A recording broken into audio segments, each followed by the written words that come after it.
ഇതിന് വേണ്ടി ഞാനിവിടെ എടുത്തിരിക്കുന്നത് 2 കപ്പ് ആട്ടയാണ് കേട്ടോ. നമ്മൾ നോർമലി പാക്കറ്റിൽ വാങ്ങുന്ന ആട്ടയാണ് ഞാനിവിടെ എടുത്തിരിക്കുന്നത്. ചക്കി ഫ്രഷ് ഒക്കെ ഉണ്ടല്ലോ, അതാണ്. വീട്ടിൽ പൊടിപ്പിച്ചതായിരുന്നാലും കുഴപ്പമില്ല.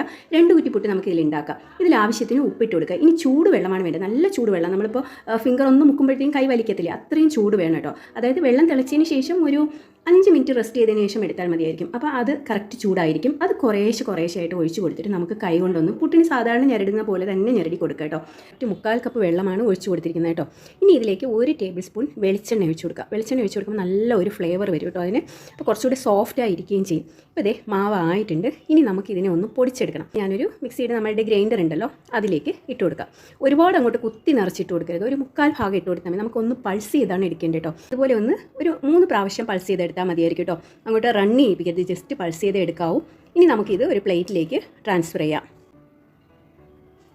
അപ്പോൾ ഇതുപോലെ ബാക്കി ഉണ്ടായിരുന്ന മാവും കൂടെ ഇതുപോലെ ഒന്ന് പൊടിച്ച് കൊണ്ടുവന്ന് പ്ലേറ്റിലേക്ക് മാറ്റുക. ഒരു 3 പ്രാവശ്യമായിട്ടാണ് ഞാൻ മാവ് ഇടുന്നത് കേട്ടോ. അപ്പോൾ ഇതുപോലെ ഇട്ട് കൊടുത്ത് നമുക്കിത് പുഴുങ്ങിയെടുക്കാം. ഞാനിവിടെ പ്രഷർ കുക്കറിൻ്റെ മേലെ വെച്ചിട്ടാണ് കുക്ക് ചെയ്യുന്നത്. ഏകദേശം ഒരു 6 to 7 മിനിറ്റ്സ് എങ്കിലും നമുക്കിതൊന്ന് ആവി കയറ്റി കഴിഞ്ഞാൽ നല്ലതുപോലെ വെന്ത് കിട്ടും കേട്ടോ.